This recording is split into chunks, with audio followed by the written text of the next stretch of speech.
So I just want the American people to understand, in the House Judiciary Committee, we have opposition to pledging allegiance to the flag of the United States. We have questions being raised about whether we should pledge allegiance to the flag of the United States and representing that it is one nation under God. We have a Democratic Party that refuses to stand up and say that they oppose socialism and fought it in the House Rules Committee. Presumably we'll fight it on the House floor. We'll see how the vote plays out. And that is the state of your Democratic Party today. Controversy erupted in the House Judiciary Committee meeting over a proposed amendment to committee rules by Matt Gaetz of Florida that will require reciting the Pledge of Allegiance at the beginning of committee meetings. It is sad that this is even a matter of debate.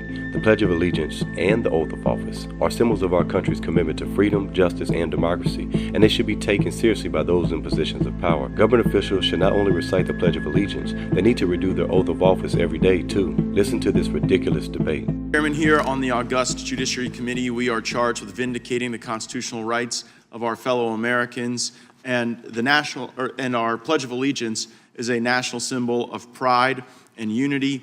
And it was a great honor to be able to invite one of my constituents this morning to offer the Pledge of Allegiance. And so my amendment gives the committee the opportunity to begin each of its meetings with the Pledge of Allegiance. It gives our members the ability to invite inspirational constituents to be able to share and lead in the Pledge of Allegiance. I offered this amendment to the Judiciary Rules 2 years ago, and it was defeated, and I'm very optimistic that we'll have a different outcome today. That's the amendment, Mr. Chairman.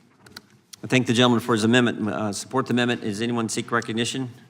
Gentleman from New York, Ranking Member Knapp. I would oppose it simply on the grounds that as members know, we pledge allegiance every day on the floor, and I don't know why we should pledge allegiance twice in the same day to show how patriotic we are.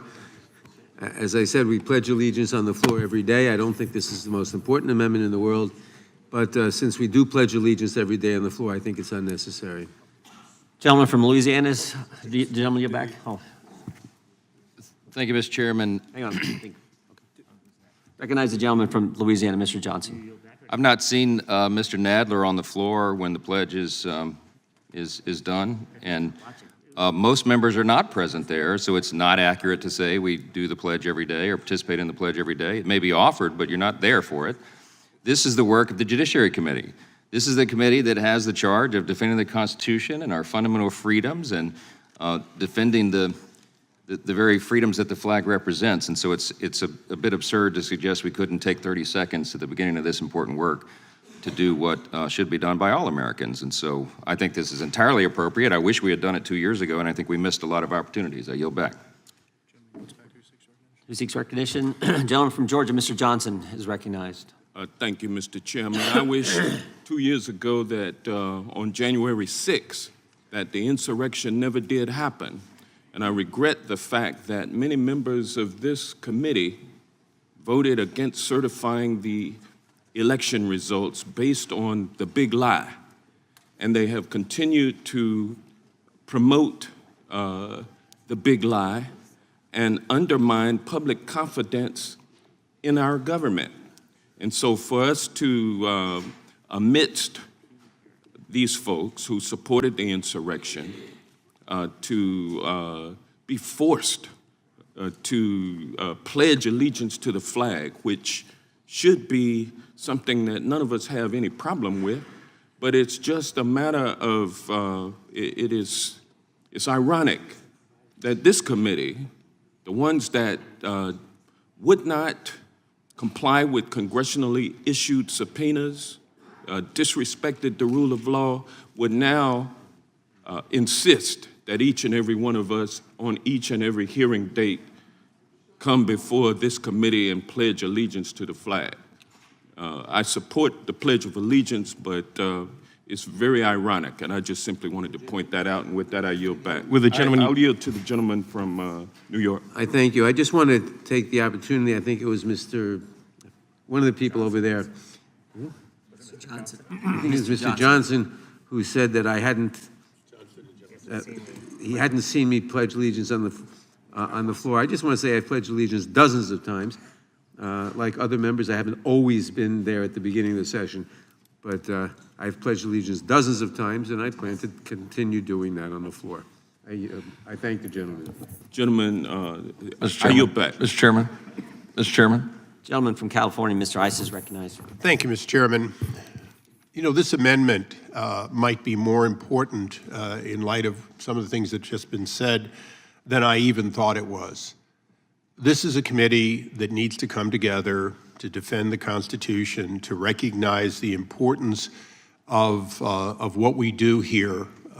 And so the fact that on a daily when we meet basis, we do something to remind ourselves of our obligation. Perhaps we should look at our oath of office and not the Pledge of Allegiance, but I think the pledge is shorter and unifying. I regret that my ranking member and my chairman in the last committee digressed from the amendment at hand and the merit of it.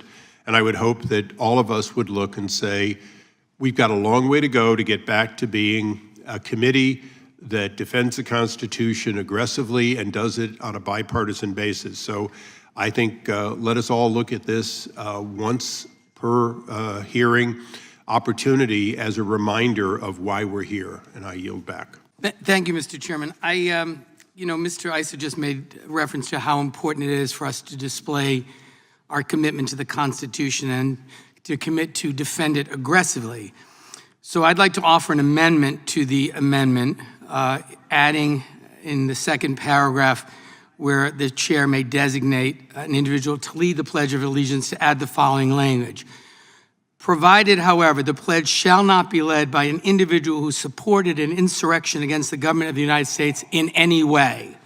Because I think if we adopt this amendment, then we will be truthful in representing that stating this pledge is an affirmation of your defense of democracy and the Constitution. It's hard to take that claim seriously if, in fact, an individual who in any way supported an insurrection against the government of the United States is allowed to lead the pledge.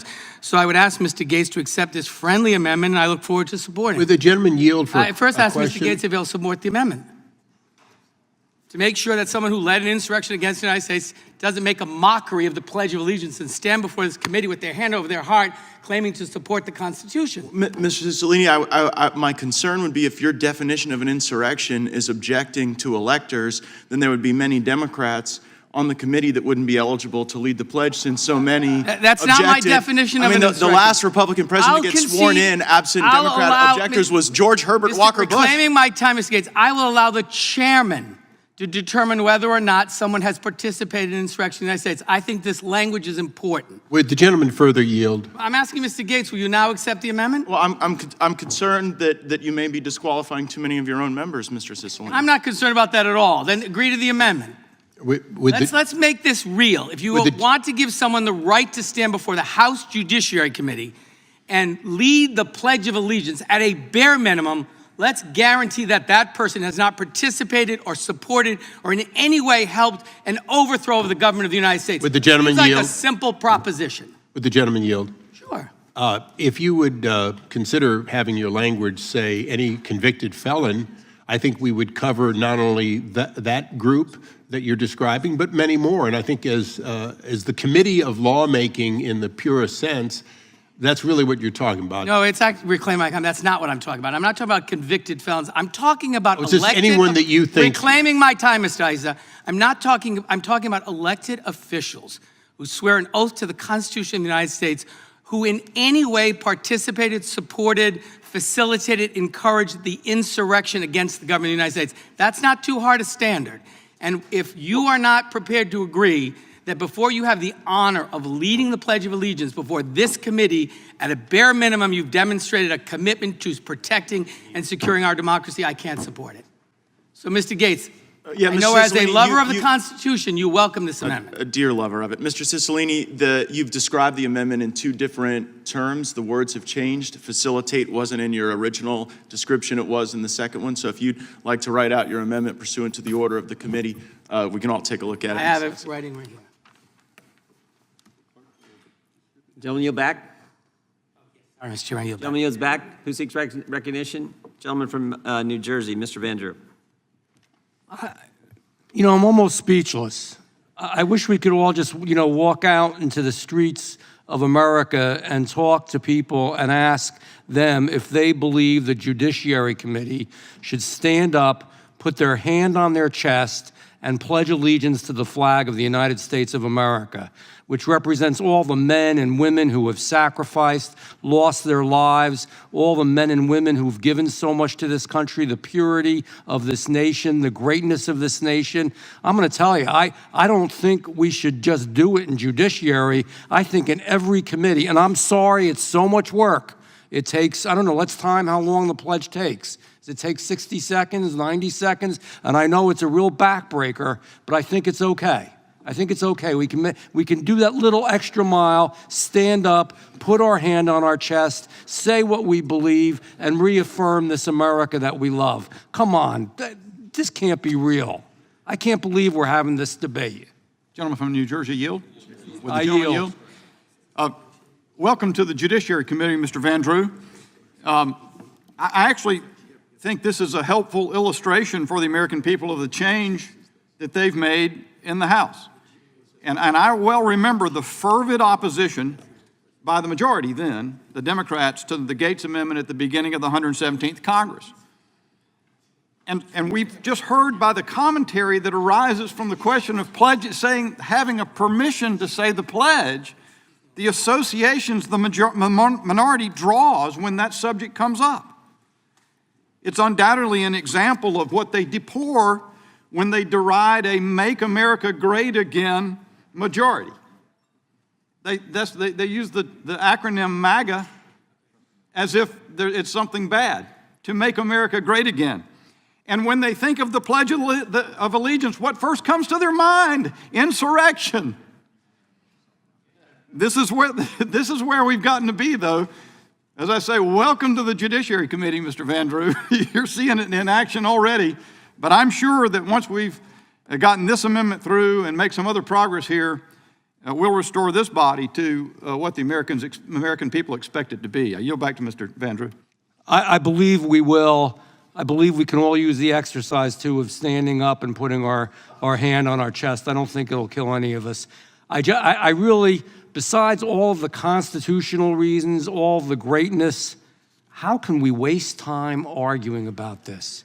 Why the heck can't we just stand up and say we love our country and we love our flag? And if we do that more than once a day, is that okay? I think it's okay. I don't mind doing it at any committee hearing. I don't mind doing it on the floor. I don't mind doing it whenever we have the opportunity. I don't get it. I got to tell you, I just don't get it, and I don't believe America gets it. And I don't believe they think it's the right thing. And I yield back. Gentleman yields back. Who seeks recognition? Gentlelady from North Carolina is recognized. Thank you, Mr. Chairman. I would just like to ask the staff to provide a copy of West Virginia Board of Education versus Barnett to every single member of this committee and just briefly read from that U.S. Supreme Court opinion affecting our public school children. If there's any fixed star in our constitutional constellation, it is that no official, high or petty, can prescribe what shall be orthodox in politics, nationalism, religion, or other matters of opinion or force our citizens to confess by word or action their faith therein. So while I absolutely value our Constitution, I believe that while we're having this discussion, we should also look at what the Supreme Court has said on this matter in other contexts, and I yield back. The gentleman yields back. I would just point out, no one will force anyone to say the pledge. If you don't want to say it, you don't have to say it. But you don't have to stand, you don't have to put your hand over your heart. If that's what you want to do, God bless you. It's America, you can do that. But for those of us who do want to do that, and today we're led by the gentleman who came from Mr. Gaetz' district with his service to our country, for those of us who do want to stand, put our hand over our heart and say the pledge, I think that's appropriate as well. Who seeks recognition? The gentleman from Texas, Mr. Roy. Thank the chairman. And I associate myself with the remarks of the gentleman from North Carolina about welcome to the Judiciary Committee, the 118th Congress edition. And here we are. and the truth is now laid before you. The gentlelady from North Carolina, in raising this particular issue, is raising, of course, in question why the current United States House of Representatives says the Pledge of Allegiance in the first place on the floor of the House, which the ranking member just used as defense for why we shouldn't say the Pledge of Allegiance in this committee room. Because the gentlelady from North Carolina is suggesting to the people of this great country that we should not be standing and pledge allegiance to the flag of the United States, for it has a phrase in it, under God. Because that is what we're standing here and saying. Mr. Roy, do you yield? I'll yield to the gentlelady from North Carolina. I really don't want to get into a colloquy, but please do not put words in my mouth. That is completely false. Completely false. I wanted to just make the point that this committee and every member of this committee swore an oath to protect and defend the Constitution. And while I take great pride in pledging allegiance in its full form when I'm on the floor of the House and in many, many places, we should look at the full context of every issue. Thank you, and I yield back. Well, I appreciate the gentlelady's comments, and I hope we'll be able to engage in colloquy in that level and all issues here in the Judiciary Committee. But I would again remind the American people that the point that we're talking about here is that point. And we believe that it is important for us to come together and pledge allegiance. When I go to any event in the state of Texas, which I represent, any event, the people of Texas that I represent stand up and pledge allegiance to the flag of the United States. We also stand up in Texas and pledge allegiance to the flag of Texas. I could add an amendment for that here, but that probably gets a little far afield. But we are here, and I think this is important. Again, this is going to be an amendment. Maybe I have like 1 or 2 minutes of debate, but now we're having a full-throated debate because just like yesterday in the Rules Committee of the House of Representatives, when we offered a resolution saying that we stand to thwart socialism, there was complete opposition by my colleagues on the other side of the aisle to standing athwart socialism. Literally, a full debate. No, we cannot stand against socialism in the House Rules Committee. My colleagues on the other side of the aisle. So I just want the American people to understand, in the House Judiciary Committee, we have opposition to pledging allegiance to the flag of the United States. We have questions being raised about whether we should pledge allegiance to the flag of the United States and representing that it is one nation under God. We have a Democratic Party that refuses to stand up and say that they oppose socialism and fought it in the House Rules Committee. Presumably will fight it on the House floor. We'll see how the vote plays out. And that is the state of your Democratic Party today. And I would yield to the gentleman from North Carolina. I think the gentleman from Texas, and I don't know whether I can engage in a colloquy with my good friend from North Carolina through Mr. Roy, but I would yield time such that could occur. I appreciate that. The question that I guess her citing West Virginia versus Barnett begs is she saying that something about this proposed amendment, the Gaetz Amendment, to add the possibility of having the Pledge of Allegiance, that somehow offends the Constitution? Is that the purpose? Is that the point that she makes? And if not, what's the purpose of the citation? I yield to Mr. Roy for I would yield to the gentleman from North Carolina. All I was doing was quoting the U.S. Supreme Court. That's all I was doing. I think you should go back and ask the author of the opinion what the meaning of it was. Well, if I might engage and ask for the gentleman from North Carolina, for what purpose? I would ask the gentlelady from North Carolina, for what purpose were you making that citation? So that the Judiciary Committee could be aware of U.S. Supreme Court precedent with respect to this matter. Maybe not everybody on the Judiciary Committee was familiar with that precedent. It was simply a citation. And reclaiming my time, I yield to the gentleman from North Carolina.